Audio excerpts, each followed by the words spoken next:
सामाजिक विज्ञान की अगली क्लास में आपका स्वागत है। जैसे कि हमारा जो टॉपिक है पार्ट 4 कृषि।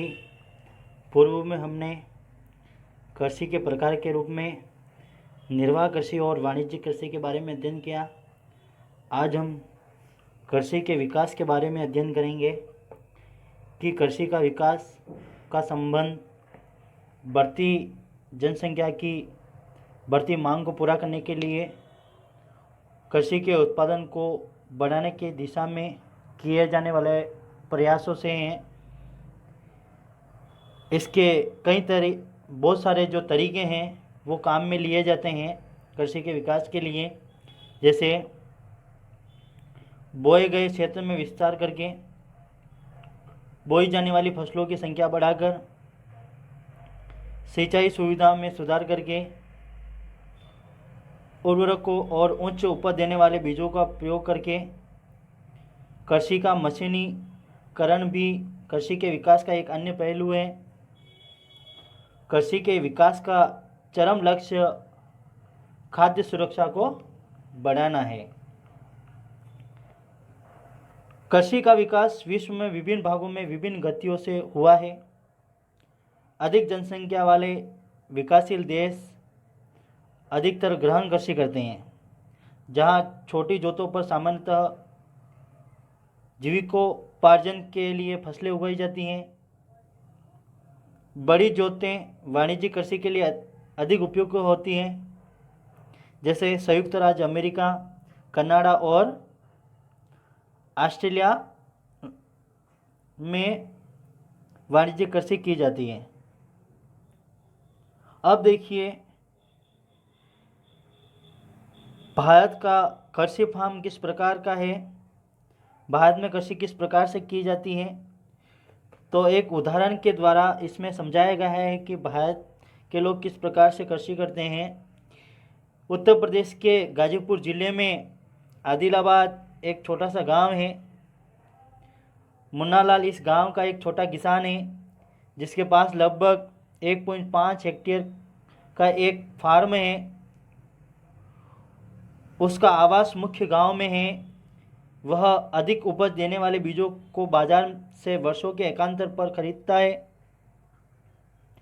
उसकी भूमि उर्वर है और वह वर्ष में कम से कम 2 फसलें, सामान्यतः गेहूं या चावल और दालें उगाता है। किसान अपने मित्रों और बुजुर्गों के साथ सरकारी कृषि अधिकारियों से कृषि कार्यों के संबंध में सलाह लेता है।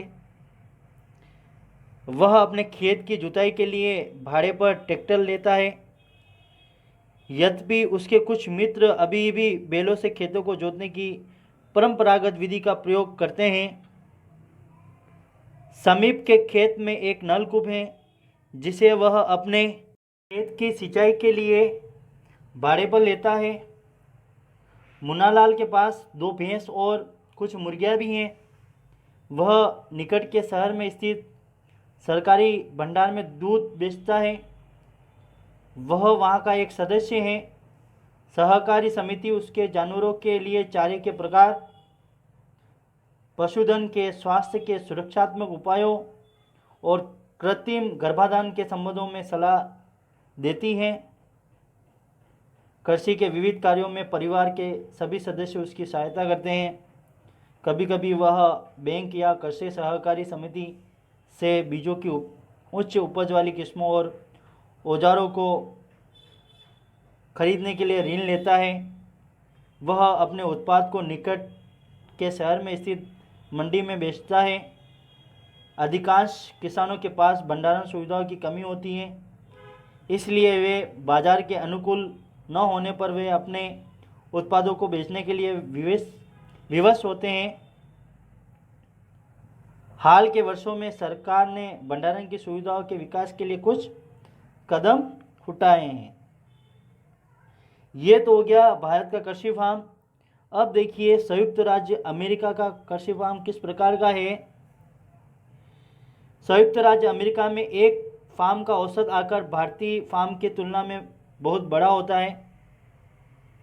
संयुक्त राज्य अमेरिका में एक पारूपिक फार्म का आकार 250 हेक्टेयर होता है। किसान सामान्यतः फार्म में रहता है।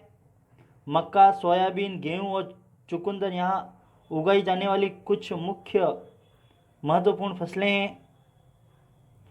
संयुक्त राज्य अमेरिका के मध्य पश्चिम में स्थित आयोवा राज्य के एक किसान जो होरेन के पास 300 हेक्टेयर भूमि है, वह अपने खेत में मक्का तब उगाता है जब वह आश्वस्त हो जाता है कि मृदा और जल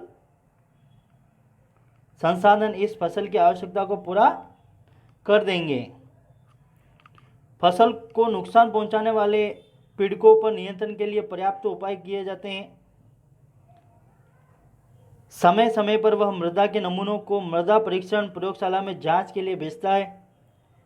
उसमें पर्याप्त पोषक है या नहीं, ये परिणाम जो होरेन को वैज्ञानिक उर्वरक कार्यक्रम की योजना बनाने में मदद करते हैं।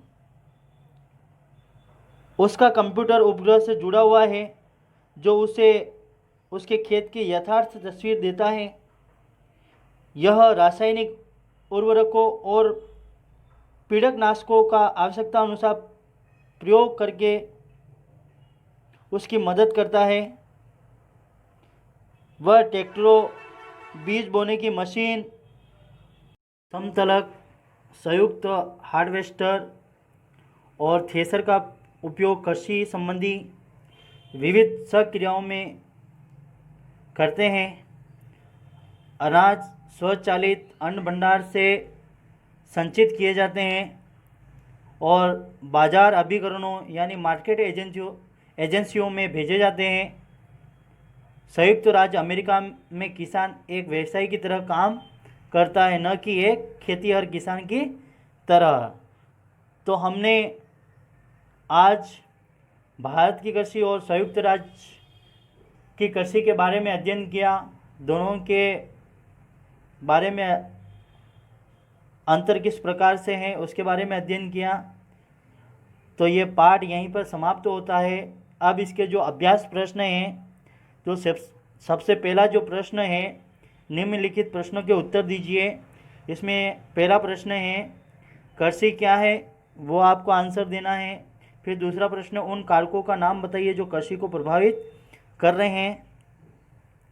तीसरा जो प्रश्न है स्थानांतरित कृषि क्या है, इस कृषि की क्या हानियां हैं। चौथा जो प्रश्न है रोपण कृषि क्या है, वो आपको आपकी नोटबुक में क्वेश्चन आंसर करने हैं। फिर इसके बाद पांचवा, सरकार किसानों को कृषि के विकास में किस प्रकार मदद करती हैं, उसके बारे में आपको लिखना है। फिर प्रश्न दूसरा है सही उत्तर को चिन्हित कीजिए, मतलब अबसद वाले जो क्वेश्चन आंसर हैं। तो सबसे पहला है उद्यान कृषि का अर्थ है तो गेहूँ उगाना, आदिम कृषि फलों एवं सब्जियों को उगाना, तो इसमें फलों एवं सब्जियों को उगाना उद्यान कृषि के अर्थ है। फिर दूसरा जो प्रश्न है सुनहरा रेशा से क्या अभिप्राय है, मतलब अभिप्राय है तो पर्सन है जो सुनहरा रेशा कहा जाता है।